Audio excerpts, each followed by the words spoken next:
الحمد لله وكفى والسلام على عباده الذين اصطفى أما بعد فأعوذ بالله من الشيطان الرجيم بسم الله الرحمن الرحيم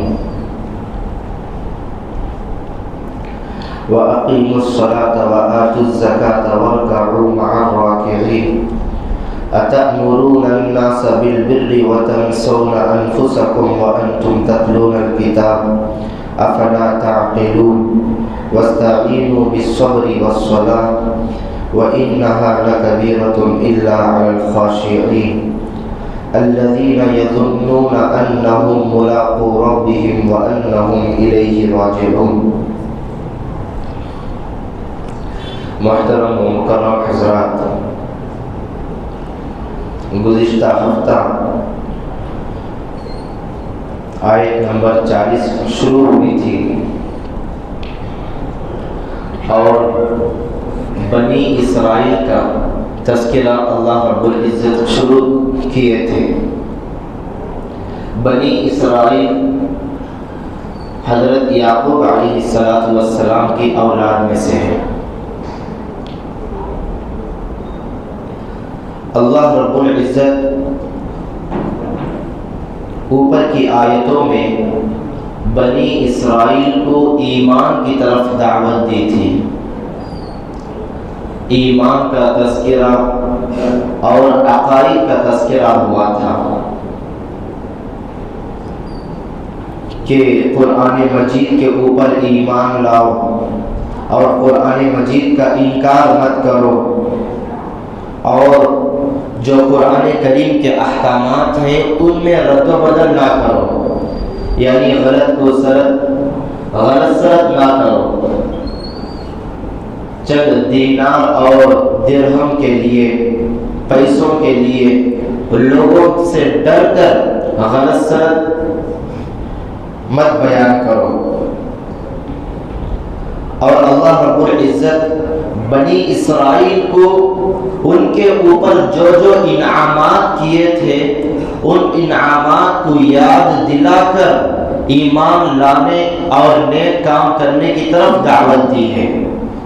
یہاں پر امت محمدیہ کی خصوصیت گزشتہ ہفتہ بیان کی گئی تھی کہ بنی اسرائیل کو اللہ رب العزت نے نعمتوں کو یاد دلا کر ایمان کی دعوت دی، لیکن امت محمدیہ کو اللہ رب العزت ڈائریکٹ سیدھے اللہ رب العزت یہ فرمائے فَاذْكُرُونِي أَذْكُرُكُمْ، تم مجھے یاد کرو میں تم کو یاد کروں گا. بنی اسرائیل کا قصہ ایسا نہیں، تم میری نعمتوں کو یاد کرو اس کے واسطے سے مجھے یاد کرو. درمیان میں نعمتوں کا ذکر آ گیا. یہ امت محمدیہ کی خصوصیت ہے. اور بنی اسرائیل کے اوپر اللہ رب العزت نے کیا کیا نعمتیں عطا کی گئی کہ بنی اسرائیل کو اللہ رب العزت نے فرعون کے عذاب سے نجات دلایا، فرعون کو پانی میں غرق کریا اور اسی طرح سے دریا میں راستوں کو نکالا. اور بنی اسرائیل کو اللہ رب العزت نے من اور سلوہ آسمان سے نازل کیا، کھانے کی چیزیں آسمان سے اللہ رب العزت نے نازل کیا. یہ تمام نعمتیں اللہ رب العزت نے بنی اسرائیل کو نوازا تھا اور بادشاہت بھی عطا کی تھی. یہ تمام چیزوں کو بتلا کر اللہ رب العزت نے بنی اسرائیل سے کہا کہ تم نے جو وعدہ کیا تھا، جو عہد کیا تھا کہ نبی پاک صلی اللہ علیہ وسلم پر ایمان لانے کا، اس عہد کو پورا کرو. میں جو عہد کیا تھا میں اس کو پورا کروں گا، یعنی میں جنت میں داخلہ دوں گا اور جہنم سے بچاؤں گا وغیرہ وغیرہ. اب یہ آگے 4 آیتوں میں اللہ رب العزت اعمال صالحہ کی طرف بلا رہے ہیں، اعمال صالحہ کی تلقین کر رہے ہیں، نیک اعمال کی. دیکھیے اعمال 2 قسم کے ہیں. ایک اعمال ظاہری جو نظر آنے والے ہیں، جو دکھنے والے ہیں. ایک ہے اعمال باطنی جو نظر نہیں آتے، اگر دیکھنا چاہے تو نظر نہیں آتے۔ پھر اعمال ظاہری میں جو نظر آتے ہیں اس کی دو قسمیں ہیں، ایک ہے بدنی اعمال، ایک ہے مالی اعمال۔ اور جو دوسرے اعمال باطنی ہے وہ خشوع اور خضوع ہے، جو اہم عبادتوں میں اہم ہے، اللہ رب العزت اس کو ذکر کر رہے ہیں۔ وَأَقِيمُوا الصَّلَاةَ، نماز قائم کرو، وَآتُوا الزَّكَاةَ، اور زکات ادا کرو۔ دیکھیے اعمال ظاہری میں جو نظر آنے والے اعمال ہیں ان میں عظیم الشان عبادت نماز ہے، اور اللہ رب العزت فرما رہے ہیں نماز قائم کرو۔ نماز قائم کرنے کا مطلب یہ نہیں کہ ہم کو جب وقت مل گیا ہم نماز پڑھ لیے، یہ اس کا مطلب نہیں ہے، بلکہ 5 وقت کی نماز دن میں پابندی کے ساتھ پڑھنا، یہ نماز قائم کرنا ہے۔ نماز پڑھنا الگ ہے، نماز قائم کرنا الگ ہے، نماز کے اوپر دوام الگ ہے۔ ہمیشہ نماز پڑھنا، نماز قائم کرو، وَأَقِيمُوا الصَّلَاةَ وَآتُوا الزَّكَاةَ، اور مالی عبادتوں میں سب سے عظیم الشان جو عبادت ہے وہ زکات ہے، اس کا ذکر کر رہے ہیں۔ وَآتُوا الزَّكَاةَ، اور زکات ادا کرو۔ وَارْكَعُوا مَعَ الرَّاكِعِينَ، اور جھکنے والوں کے ساتھ جھک جاؤ، عاجزی کرنے والوں کے ساتھ عاجزی کرو۔ اس آیت مبارکہ میں اللہ رب العزت نے بنی اسرائیل کو خطاب کر کے کہا کہ 3 چیزیں اختیار کرو، ایمان لانے کے بعد کامیابی کے لیے یہ 3 چیزیں بہت ضروری ہیں۔ ایک ہے نماز قائم کرنا، اور ایک ہے زکات ادا کرنا، اور ایک ہے خشوع اور عاجزی اختیار کرنا۔ دیکھیے بنی اسرائیل میں خصوصاً 3 برائیاں پائی جاتی تھی۔ ایک برائی حب جاہ، عہدے کا طالب، عہدے کو طلب کرنا، مرتبے کو چاہنا۔ یہ نماز کے ذریعے سے یہ حب جاہ جو مرتبے کو چاہتا ہے، عہدوں کا طالب ہے، یہ اس کے ذریعے سے ختم ہو جائے گا۔ اس لیے کہ نماز میں ہر قسم کی ذلت اور پستی ہے، یعنی نماز میں رکوع کرنا ہے اور نماز میں سجدہ کرنا ہے۔ دیکھیے ہم اللہ کے سوا کسی اور کے سامنے سجدہ کرنے کو برداشت نہیں کریں گے، چاہے وہ وقت کا MLA ہو، وقت کا CM ہو، کوئی بھی ہو۔ اللہ کے علاوہ کسی کے سامنے رکوع کرنا، سر جھکانا بھی برداشت نہیں کریں گے۔ اب ہم اللہ کے سامنے رکوع کر رہے ہیں، سجدہ کر رہے ہیں، نظروں کو نیچے کر رہے ہیں۔ اس کی وجہ سے نماز کے ذریعے سے حب جاہ جو آدمی کے اندر عہدوں کی خواہش ہے، عہدوں کا طالب ہے، وہ بیماری ختم ہو جائے گی نماز کے ذریعے سے۔ اس لیے اگر ہمارے دلوں کے اندر بھی عہدوں کا طلب ہے کہ ہم کو امیر بننا ہے، ہم کو فلاں عہدہ چاہیے، فلاں عہدہ چاہیے، تو اس کا علاج یہ ہے کہ نماز کا خوب اہتمام کرے، اس کے ذریعے سے وہ بیماری ختم ہو جائے گی۔ وَآتُوا الزَّكَاةَ، زکات ادا کرو۔ بنی اسرائیل میں یہ بیماری یہ بھی تھی کہ وہ حب مال کی چاہت ان کے اندر تھی، دولت کی خواہش ان کے اندر تھی۔ یہ زکات ادا کرنے سے دور ہو جاتی ہے کہ زکات اگر ہم ادا کرتے رہیں گے تو جو مال کی محبت ہمارے دل و دماغ میں بیٹھی ہوئی ہے وہ ختم ہو جائے گی۔ اس لیے کہ مال میں پورا مال ہمارا نہیں ہے، مال کے بہت سارے حقوق ہیں، اس میں یتیموں کا مال ہے، غریبوں کا ہے، بیواؤں کا ہے، مسکینوں کا ہے، مسافروں کا ہے، جو قید میں ہیں ان کا حق ہے۔ اگر ہم مال جو ہمارے پاس ہے اس کی ہم زکات ادا کرتے رہیں گے تو یہ جو مال کی محبت حب مال ہے اس کا علاج ہو جائے گا، یہ ختم ہو جائے گا۔ وَآتُوا الزَّكَاةَ، یہاں پر ایک بات رک کر ایک بات سمجھاتا ہوں کہ ہم زکات ادا کرتے ہیں مدارس کو، غریبوں پر، یتیموں پر، مسکینوں پر، ٹھیک ہے، لیکن یہ مصرف ایسا بھی ہے کہ آج ہم اس کی طرف توجہ ہی نہیں دیتے، جبکہ قرآن کریم نے اس کو وفی الرقاب کے ذریعے بیان کیا ہے، گردنوں کو چھڑانا۔ کہ آج کل ہمارے شہروں میں، ہمارے ملک میں کئی لوگ ایسے ہیں جو بے گناہ جیلوں میں سڑ رہے ہیں، جو قید میں پڑے ہوئے ہیں، وہ گناہ ہی نہیں کیے، پھر بھی ان کو مظلوماً قید کر دیا گیا، جیلوں میں ڈال دیا گیا۔ اب ان کے پاس وکیل خریدنے کے لیے پیسہ نہیں ہے، اور وہ ان کا گھر بار چلنے کا الگ مسئلہ ہے۔ جب وہ گھر کے ذمہ دار اندر پڑے ہوئے ہیں تو ان کے گھر کا کیا مسئلہ ہے؟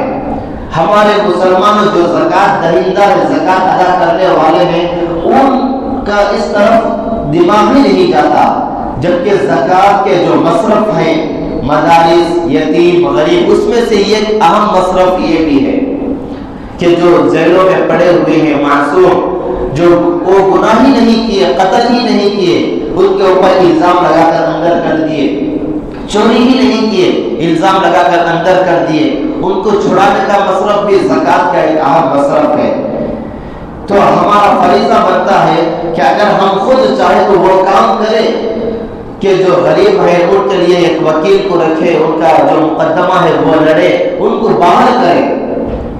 اور اگر ہم اتنا بڑا کام نہیں کر سکتے ہیں تو ہندوستان میں جو تنظیمیں وہ کام میں لگی ہوئی ہیں ان کا تعاون کریں، جیسے سر فہرست جمعیت علماء کا نام آتا ہے، یہ ہندوستان کی بہت متحرک اور فعال جماعت ہے۔ ابھی گزشتہ دنوں کا واقعہ ہے کہ 5 لوگوں کو پھانسی کی سزا سنا دی گئی، جبکہ وہ بے قصور تھے، لیکن جمعیت علماء اچھے وکلا کو، قابل وکلا کو رکھ کر ان کا کیس لڑ کر ان کے بے گناہ کو ثابت کیا، اس کے بعد ان کو رہائی مل گئی۔ تو ہم کو چاہیے کہ جہاں ہم مدارس کا خیال کرتے ہیں اور غریب اور مسکینوں کا خیال کرتے ہیں، اسی طرح ہم جو جیلوں میں، قیدوں میں پڑے ہوئے ہیں ان کا بھی خیال کریں، جو تنظیم ان کے چھڑانے میں لگی ہوئی ہے، جو کام کرتی ہے، ان کا تعاون کریں، چاہے قلیل مقدار ہی میں تعاون کیوں نہ ہو، کم مقدار ہی میں کیوں نہ ہو، 100، 200، 500 روپے ہمارے زکوٰۃ میں سے نکال کر جمعیت علماء جو تنظیم ہے ان کو پہنچائے۔ وآتوا الزکاۃ، زکوٰۃ ادا کرنا، وارکعوا مع الراکعین، اور خشوع اور خضوع اختیار کرنا، جھکنے والوں کے ساتھ جھکنا۔ دیکھیے ایمان لانے کے بعد نجات کے لیے ایمان کافی نہیں ہے، اس کے ساتھ ساتھ نماز کا اہتمام کرنا، زکوٰۃ ادا کرنا اور خشوع خضوع اختیار کرنا۔ گھمنڈ، تکبر، یہ چیزیں اللہ رب العزت کو پسند نہیں ہیں۔ اگلی آیت میں اتأمرون الناس بالبر وتنسون انفسکم وانتم تتلون الکتاب افلا تعقلون۔ دیکھیے جو یہود تھے وہ ایمان لے کر آ گئے تھے اللہ کے اوپر، قرآن مجید کے اوپر، جو یہود تھے وہ ایمان لے کر آ گئے تھے، لیکن ان کے جو علماء تھے تورات وغیرہ پڑھ کر، تورات میں نبی پاک صلی اللہ علیہ وسلم کا تذکرہ بارہا آیا ہے کہ آخر میں ایک نبی آئیں گے، ان کا نام محمد ہوگا، مکے میں پیدا ہوں گے، ہجرت کر کر مدینے کو جائیں گے، پھر مکہ فتح کریں گے، وغیرہ وغیرہ تمام صفات نبی پاک صلی اللہ علیہ وسلم کے تورات میں ذکر تھے، علماء ان کو جانتے تھے۔ یہودیوں میں سے بعض یہودی نبی پاک صلی اللہ علیہ وسلم کے اوپر ایمان لا چکے تھے۔ جب وہ یہودی جو ایمان لا چکے ہیں وہ علماء سے ملتے تھے تو علماء کہتے تھے کہ نبی پاک صلی اللہ علیہ وسلم برحق نبی ہیں، آخری پیغمبر ہیں، تم ان کی شریعت کو فالو کرو، ان کے اوپر ایمان لاؤ، لیکن ہم ایمان نہیں لائیں گے، جبکہ وہ حق اور باطل کو جانتے تھے، پھر بھی کہتے تھے کہ ہم ایمان نہیں لائیں گے۔ اب ہم ایمان کیوں نہیں لائیں گے؟ یہی بیماری کی وجہ سے کہ ان کے اندر عہدے کا خواہش تھی اور مال کی خواہش تھی، حب جاہ اور حب مال، یہ دو چیزوں کی وجہ سے وہ نبی پاک صلی اللہ علیہ وسلم کے اوپر ایمان نہیں لاتے تھے۔ تو اللہ رب العزت ان علماء کو خطاب کر کے کہہ رہے ہیں اتأمرون الناس، کیا تم لوگوں کو حکم کرتے ہو بالبر نیکی کا، بھلائی کی طرف، وتنسون انفسکم اور اپنے آپ کو بھلا کر رکھ دیے ہو، اپنے آپ کو غفلت میں ڈال دیے ہو، وانتم تتلون الکتاب جبکہ تم کتاب کی تلاوت کرتے ہو، کتاب پڑھتے ہو، تورات پڑھتے ہو، یعنی پورا جاننے کے باوجود بھی تم دوسروں کو نیکی کی طرف اور راہ راست کی طرف دعوت دیتے ہو، اسلام کی طرف، اور تم خود غفلت میں پڑے ہوئے ہو، تم خود ایمان سے محروم ہو۔ افلا تعقلون، کیا تم کو رتی برابر بھی سمجھ نہیں ہے؟ تو اللہ رب العزت جو علماء یہود تھے ان کو شرم دلا رہے ہیں۔ یہاں پر اللہ کے نبی صلی اللہ علیہ وسلم کی ایک حدیث ہے کہ بے عمل عالم شمع کی طرح ہے، یعنی خود جلتی ہے، دوسروں کو روشنی پھیلاتی ہے۔ اور شب معراج کے موقع پر اللہ کے نبی صلی اللہ علیہ وسلم کا گزر ایک ایسی قوم سے ہوا کہ جن کی زبانیں اور جن کے ہونٹ قینچیوں سے قطرے جا رہے تھے۔ اللہ کے نبی صلی اللہ علیہ وسلم نے حضرت جبرائیل علیہ السلام سے پوچھا کہ کون قوم ہے؟ تو حضرت جبرائیل علیہ السلام نے کہا یہ آپ کی امت کے دنیا دار واعظ ہیں، دنیا دار خطیب ہیں، دنیا دار بیان کرنے والے، نصیحت کرنے والے، خلاصہ کلام عالم بے عمل ہیں۔ یعنی ہم کو چاہیے کہ ہم جس بات کی طرف لوگوں کو بلا رہے ہیں اس کے اوپر ہم بھی عمل کریں۔ اس کا یہ مطلب ہرگز نہیں ہے کہ اگر کوئی عمل نہیں کر رہا ہے تو وہ دوسروں کو دعوت نہ دے، اس کا یہ مطلب نہیں ہے، بلکہ افضل اور بہتر یہ ہے کہ اگر ہم نماز نہیں پڑھ رہے ہیں، اگر ہم نماز پڑھ رہے ہیں تو دوسروں کو بھی نماز کی طرف دعوت دیں، زکوٰۃ دے رہے ہیں تو دوسروں کو بھی زکوٰۃ کی دعوت دیں۔ اب اس کا مطلب یہ نہیں کہ ہم نماز نہیں پڑھ رہے ہیں تو دوسروں کو نماز کی طرف بلانا چھوڑ دیں، ہم زکوٰۃ نہیں دے رہے ہیں تو دوسروں کو زکوٰۃ کی دعوت دینا چھوڑ دیں، یہ اس کا مطلب نہیں ہے۔ بلکہ ہمارے اکابرین میں حضرت حکیم الامت اشرف علی تھانوی رحمۃ اللہ علیہ کا معمول حضرت بیان کرتے ہیں کہ میرے اندر کوئی اگر خرابی ہے تو میں اس کو باہر ذکر کرتا رہتا ہوں لوگوں کے سامنے۔ مثال کے طور پر میں جھوٹ بول رہا ہوں تو لوگوں کو جھوٹ بولنے کے نقصانات بیان کرتا رہتا ہوں، ایک نہ ایک دن اس بری عادت سے میں خود نجات پا جاؤں گا۔ اس لیے ہم کو بھی چاہیے کہ ہمارے دوست و احباب میں ہم جس بیماری میں مبتلا ہیں سب سے پہلے وہ چھوڑنے کی کوشش کریں، اس کے بعد دوسروں کو بھی دعوت دیں، اور اگر ہم نہیں چھوڑ رہے ہیں تو چھوڑے بغیر ہی دوسروں کو دعوت دیں۔ جیسے بری عادتیں ہیں آج کل نوجوانوں میں، بیڑی پینا، سگریٹ پینا، یہ گٹکا کھانا، یہ جسم کو ہلاک کرنے والے ہیں۔ یہ ہم کھا رہے ہیں، ہم پی رہے ہیں، پھر بھی دوسروں کو دعوت دیں، ایک دن آئے گا ہم بھی چھوڑ دیں گے، وہ بھی چھوڑ دے گا۔ پہلا درجہ یہ کہ ہم چھوڑ کر دوسروں کو دعوت دیں۔ اس کے بعد جو علماء یہود تھے جو خود گمراہ تھے لیکن لوگوں کو حق کی طرف، اسلام کی طرف دعوت دیتے تھے، وہ کیوں دیتے تھے؟ حب جاہ اور حب مال کی وجہ سے۔ اس کا علاج اللہ رب العزت فرما رہے ہیں وَاسْتَعِينُوا بِالصَّبْرِ وَالصَّلَاةِ، کہ مدد حاصل کرو صبر کے ذریعے اور نماز کے ذریعے۔ وَإِنَّهَا لَكَبِيرَةٌ، بے شک بہت بھاری چیز ہے نماز، إِلَّا عَلَى الْخَاشِعِينَ، مگر خشوع رکھنے والوں کو۔ یعنی جن کے اندر جو علماء یہود تھے وہ حب جاہ حب مال کی وجہ سے ایمان قبول نہیں کر رہے تھے، تو ان کو اللہ رب العزت فرما رہے ہیں تمہارا مسئلہ یہ ہے کہ صبر کے ذریعے سے اور نماز کے ذریعے سے یہ بیماریوں کو ختم کرو۔ وَإِنَّهَا لَكَبِيرَةٌ، اور جو نماز ہے یہ بہت بھاری چیز ہے، کن کے لیے؟ جن کے اندر خشوع اور خضوع نہیں ہے، وہ ان کے اوپر نماز پڑھنا بہت شاق معلوم ہوتا ہے۔ الا علی الخاشعین، مگر خشوع رکھنے والے، جن کے دل اللہ کے لیے ہیں اور جن کے دل و دماغ میں خشوع اور خضوع بیٹھ گیا ہے، ان کے لیے نماز کوئی بھاری چیز نہیں ہے۔ الذین یذلون، اور وہ خشوع رکھنے والے کیسے ہیں؟ الذین یظنون کہ وہ خاشعین ایسے ہیں، یہ گمان کرتے ہیں، انہم ملاقو ربہم کہ وہ اپنے رب سے ملاقات کریں گے، وانہم الیہ راجعون اور اسی کی طرف لوٹ کر جائیں گے۔ یعنی جن کے دل و دماغ میں خشوع ہے، جو اللہ والے ہیں، وہ یہ گمان کرتے ہیں کہ ہم اپنے رب سے ملاقات کرنا ہے، کل قیامت کے دن اللہ تعالیٰ سے ملاقات کرنا ہے، یہ امید ہے۔ وَأَنَّهُمْ إِلَيْهِ رَاجِعُونَ اور اسی کی طرف لوٹ کر جانا ہے، یہ خوف ہے۔ یعنی جو خاشعین ہیں وہ ان کے اندر امید بھی رہتی ہے اور خوف بھی رہتا ہے۔ امید کس بات کی؟ کہ جو انعامات ملنے والے ہیں، جو اجر ملنے والا ہے، جو ثواب ملنے والا ہے، جو جنتیں ملنے والی ہیں، اس کی امید۔ اور خوف کس بات کا؟ کہ ہم اللہ کے سامنے پیش ہونا ہے اور اللہ کے سامنے سوالوں کا جواب دینا ہے، اس کا خوف رہتا ہے۔ اللہ تعالیٰ سے دعا ہے کہ اللہ تعالیٰ ہم سب کو کہی ہوئی تمام باتوں کے اوپر عمل کرنے کی توفیق عطا فرمائے۔ اللہ تعالیٰ ہم سب کو خاشعین کی والی صفات اللہ تعالیٰ ہمارے اندر پیدا فرمائے۔ آمین۔ وآخر دعوانا الحمدللہ۔